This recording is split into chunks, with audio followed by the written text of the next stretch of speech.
The crunch of gravel under worn tires had long since faded, replaced by the low growl of an engine fighting against an unseen resistance. Arthur Vance, a man who measured his life in miles covered and bridges burned, felt the familiar irritation bloom in his chest. It wasn't the isolation that chafed, but the sheer, unprofessional stupidity of it all. A wrong turn. In the goddamn desert. Not some winding mountain pass with limited visibility, but a straight, sun-baked ribbon of asphalt that had, inexplicably, led him to nowhere. He ran a calloused thumb over the steering wheel, the plastic smooth and warm from hours of unrelenting sun. The map, a crumpled testament to his misplaced confidence, lay splayed across the dashboard, mocking him with its precise lines and geographical assurances that had clearly failed him. Utah. Desolate. That was the only accurate annotation. The sky, a bruised and deepening violet, pressed down on the landscape like a lid, promising a night that would be as unforgiving as the day. Not a single other vehicle had passed him in what felt like an eternity. No distant headlights, no shimmering heat haze that resolved into something other than more heat haze. Just endless ochre earth and skeletal scrub brush. He'd been running, of course. From what, he rarely articulated, even to himself. A tangled mess of bad decisions and worse consequences. The drifter's life was a deliberate shedding of baggage, a shedding of connections, a shedding of anything that could anchor him down. But even a phantom needed a destination, and Arthur's current trajectory was leading him into a void. The silence outside the truck was profound, a physical presence that pressed against the thin metal skin of the vehicle. It was the kind of silence that made the hum of his engine sound like a roaring defiance, a tiny, pathetic declaration of existence against an indifferent universe. His pragmatic mind, honed by years of navigating precarious situations, kicked in. Annoyance was a luxury he couldn't afford. He needed water, shelter, a plan. The sun, now a molten orb bleeding into the horizon, cast long, distorted shadows that writhed like spectral dancers.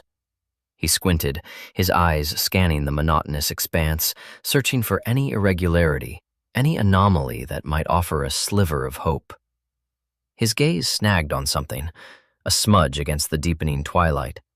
Too regular to be a natural formation, too substantial to be a mirage. It was a silhouette, a dark, angular shape rising against the bruised sky.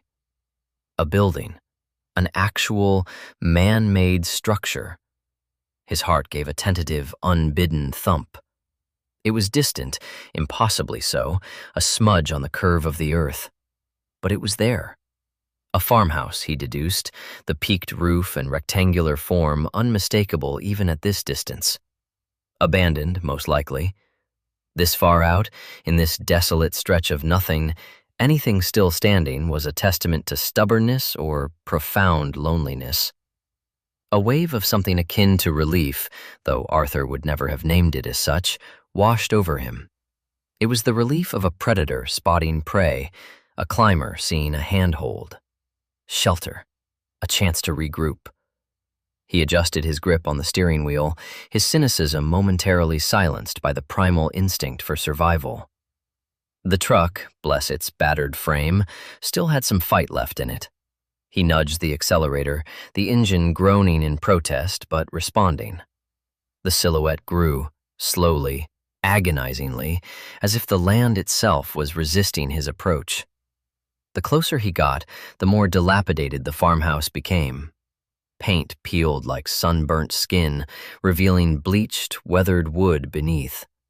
The roof sagged in places, and a few of the window panes were dark, gaping holes like missing teeth. It stood in stark isolation, a forgotten sentinel in the vast, empty plain. No fences, no outbuildings, just the house and the whispering, dry grass that surrounded it. It looked like it had been plucked from a sepia-toned photograph and dropped, uncared for, into this harsh reality. He pulled the truck to a halt 100 yards from the porch, the engine sputtering and dying with a final, wheezing sigh. Silence rushed back in, thicker this time, heavier. The air grew noticeably cooler as the last vestiges of sunlight bled from the sky. He killed the headlights, plunging the immediate vicinity into deeper shadow. He sat for a moment, just listening. The wind, a low, mournful sound, snaked through the dry stalks of grass, carrying with it the scent of dust and something vaguely metallic, like old blood. He dismissed it. His senses were likely playing tricks on him, amplified by the sudden stillness and the gnawing unease that always accompanied his solitary travels.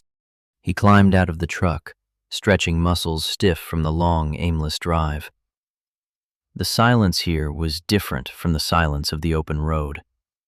It was a listening silence, a waiting silence. He walked towards the house, his boots crunching on loose stones. The porch sagged precariously, and he tested each step before committing his weight. The front door, a heavy wooden affair, was shut tight, a thick, rusted padlock securing it. No friendly welcome mat, no cheerful porch light, just a closed, silent barrier. Arthur was not one for sentimentality, nor was he easily deterred. He circled the house, his eyes scanning for an alternative entry. One of the back windows was shattered, a jagged opening that offered a less than inviting invitation. He considered it, then moved on. He found a side door, equally secured. But then, around the back, nestled amidst a tangle of overgrown weeds and what looked like a collapsed shed, he saw it. A cellar door. 2 heavy wooden planks, warped and damp, set into the earth. One of the planks looked rotted through, a dark, inviting hole where the wood had surrendered to time and moisture. He knelt, prying at the edges of the rotten plank with his boot. It splintered easily, groaning in protest. He worked at it, dust and splinters flying, until he had created an opening large enough to squeeze through. The air that rose from the cellar was musty, damp, and carried a faint, unsettling odor that he couldn't quite place. It wasn't the smell of decay exactly. It was older, stagnant. He retrieved a small, powerful flashlight from his truck, and with a final glance at the darkening sky, lowered himself into the hole. The descent was awkward, his boots scraping against damp stone. He landed with a thud on a packed dirt floor. The beam of his flashlight cut through the absolute blackness, revealing a cramped space lined with rough-hewn stone. Cobwebs, thick as cotton candy, draped from the low ceiling. Old crates, their contents long since spilled or rotted, were piled haphazardly against the walls. It was a cellar, pure and simple, but it held a palpable sense of abandonment, a lingering stillness that spoke of long-departed occupants. He swept the flashlight beam across the space, looking for anything that might be useful. A tool, a way up. And then, his beam fell upon something that made him pause. A rickety set of wooden stairs, leading upwards into darkness. He tested the first step. It creaked, but held. He began to ascend, the flashlight beam dancing ahead, illuminating patches of dust and grime. The stairs led to a wooden door, slightly ajar. He pushed it open. It swung inward with a long, drawn-out screech that echoed in the stillness. He stepped into what must have been the kitchen. The air here was different, less oppressive, though still thick with the scent of disuse. A thick layer of dust coated everything. The cracked linoleum floor, the rusting stove, the single battered wooden table with 2 chairs. It looked like the occupants had simply vanished. No signs of a struggle, no indication of a hurried departure. Just stillness. An abrupt, unnerving cessation of life. His flashlight beam caught a glint of metal on the wall. A fuse box. An old, industrial-looking contraption, its cover firmly shut. His pragmatic mind immediately registered the potential. Power. Light. A small victory against the encroaching darkness. He wrestled with the latch, his fingers finding purchase. It sprang open, revealing a bank of old-fashioned ceramic fuses. Most looked intact, but there was a distinct chill in the air, a subtle dampness that suggested a lack of recent activity. He made his way through the dark, silent rooms. The living room, furnished with decaying, moth-eaten upholstery. A bedroom, the mattress stained and ripped, the wardrobe doors hanging open like gaping mouths. Each step was accompanied by the soft crunch of dust underfoot, the whisper of disturbed air. The house itself seemed to exhale a sigh of forgotten lives. A pervasive sense of unease began to seep into his bones, a feeling that this place was not merely abandoned, but actively avoided. His flashlight beam landed on a thick, black cable snaking its way from the back of the house, disappearing into the overgrown weeds. It led, he deduced, to a generator. A relic, no doubt, but possibly functional. A flicker of determined optimism ignited within him. If he could get that old beast to roar to life, he'd have light, heat perhaps, and a tangible sense of control in this unsettling void. He followed the cable, pushing through tangled branches and thorny bushes, the flashlight beam cutting a steady path through the encroaching night. The generator was a hulking, rusted beast, its metal skin scarred and pitted, its engine block encrusted with decades of dirt and grime. It looked like it hadn't breathed in years. But Arthur Vance had a knack for coaxing life from the inanimate. He found the fuel line, surprisingly intact, and the ignition switch. His fingers worked with practiced efficiency, wiping away dirt, checking connections, priming the engine. He pulled the starter cord. Nothing. He pulled again, harder. A cough. A sputter. He pulled with all his might, a guttural grunt escaping his lips. And then, a miracle. The generator sputtered, coughed, and finally roared to life with a shuddering mechanical bellow that seemed to shake the very foundations of the earth. The sound was a jarring, triumphant intrusion into the oppressive silence. He watched, his flashlight beam steady, as a single bare bulb flickered on in a window of the farmhouse, then another and another, bathing the decaying structure in a weak, hesitant glow. The light was uneven, flickering like a dying candle, casting long, dancing shadows that seemed to writhe with a life of their own. It was a meager illumination, but it was light. And in this place, light was sanctuary. The hum of the generator was a fragile, sputtering pulse in the vast silence.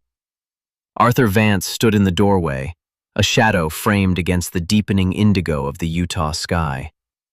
He'd coaxed the ancient beast to life through sheer, stubborn will and a collection of tools that had seen better decades. Now, inside the farmhouse, a weak, sepia-toned light bled from the windows, pushing back the encroaching darkness inch by painful inch. It was a temporary reprieve, a fragile illusion of safety, but it was all he had. He stepped inside, his boots crunching on a thick carpet of dust and debris. The air was heavy, stagnant, carrying the ghosts of forgotten meals and stale sweat. The kitchen was a tableau of abrupt departure. A ceramic mug, half filled with what looked like petrified coffee, sat on a warped formica counter. A single, chipped plate lay overturned beside it, as if dropped in haste. Cobwebs, thick as surgical gauze, draped themselves over everything, shimmering faintly in the weak lamplight. It was a scene that screamed of an evacuation, not a gentle winding down. Arthur's practical nature, honed by years of being his own sole provider, kicked in. He needed to assess the situation, to establish a foothold. He moved with a deliberate, quiet efficiency, his eyes scanning every surface, cataloging the decay. He noted the way the linoleum curled at the edges, revealing the dark, stained wood beneath. The cupboard doors hung ajar, their contents long gone, leaving only empty shelves and the lingering scent of mice. He moved from the kitchen into what must have been the living room. A threadbare armchair, its stuffing spilling like entrails, sagged by a cold, soot-stained fireplace.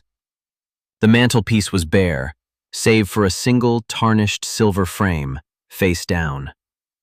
Arthur hesitated, a flicker of something almost like curiosity touching him. He reached for it, his fingers brushing against the gritty surface of the glass. He flipped it over. A faded photograph of a smiling family stared back. A man, a woman, 2 children.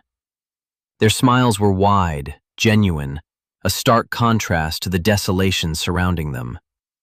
The details were blurred by time and neglect, but the warmth of their presence, however spectral, was undeniable. Arthur set the frame back down, the unease in his gut solidifying into something colder, heavier. This wasn't just an abandoned house. It was a place where lives had been abruptly interrupted.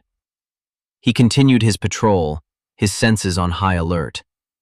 The floorboards creaked under his weight, each groan an unnerving report in the profound silence. He'd checked the main floor, finding only more evidence of hasty abandonment. A child's drawing, crumpled and faded, lay beneath a fallen curtain rod. A lone, scuffed baseball glove rested on a dusty windowsill, as if waiting for a hand that would never return. The generator outside provided a steady, if anemic, light, but it also amplified the stillness within. It was a mechanical heartbeat in a house that felt profoundly dead. Arthur found himself straining to hear anything beyond the generator's low thrum and his own breathing. He was accustomed to solitude, to the quiet of the open road, but this silence felt different. It felt watchful. He moved towards a hallway, the light struggling to penetrate the gloom. He noticed a faint scratching sound, almost imperceptible, coming from somewhere within the walls. He paused, tilting his head, trying to pinpoint its origin. Rats, he told himself. Old houses always had rats. But the sound was too deliberate, too rhythmic. It stopped as suddenly as it had begun. He continued down the hallway, his hand trailing along the peeling wallpaper. He reached a closed door. It was a bedroom. He pushed it open, the hinges protesting with a long, drawn-out squeal. The room was sparse, furnished only with a rusted metal bed frame. Dust motes danced in the sliver of light that entered. His gaze swept across the room, and then it snagged on something. In the dusty pane of the window, a reflection, not his own. It was fleeting, a distortion, a ripple in the glass. But for a split second, he saw a shape. Tall, gaunt, with unnaturally long limbs. It moved with a fluidity that was unsettling, almost liquid. It was gone before he could fully process it, leaving only his own startled reflection staring back. Arthur's heart hammered against his ribs. He'd seen things before on the road, things the desert played with in the heat haze. Tricks of light, tired eyes. He told himself that. He was tired. He was alone. But the image lingered, a sliver of ice in his mind. He backed away from the door, his pragmatic veneer cracking, allowing a sliver of primal fear to seep through. He retreated to the kitchen, the familiar dust and decay now imbued with a new, insidious dread. He needed to confirm his bearings, to reassert control. He walked towards the back door, intending to step outside, to get some air, to reassure himself that the world beyond these walls was still solid, still real. As his hand reached for the doorknob, a sound echoed from the other side of the house. A woman's voice, gentle, laced with concern. Arthur? He froze. His blood ran cold. He didn't know any Arthur. He hadn't spoken to anyone in days. His name. Why would anyone call his name? He gripped the doorknob, his knuckles white. His mind raced, scrambling for a rational explanation. A radio left on? A prank? But the voice had sounded so close, so clear, so real. Arthur, are you in there? The voice was closer now, just beyond the living room. It was tinged with a desperate plea. He didn't move. He couldn't. His pragmatism, his carefully constructed wall of self-reliance, was crumbling. The unsettling reflection in the window, the unnervingly deliberate scratching, the phantom voice, it was too much. It was a symphony of wrongness playing out in the desolate heart of nowhere. He stood there, a prisoner of his own fear, the dim light of the farmhouse casting long, dancing shadows that seemed to writhe with a life of their own. The generator sputtered, its hum a faltering testament to his efforts. The silence returned, heavier, more expectant than before. He listened, straining his ears, waiting for the voice to return, or for something else, something worse, to make its presence known. The house, it seemed, had secrets it was eager to share. And Arthur Vance, the lone, pragmatic traveler, was about to become intimately acquainted with them.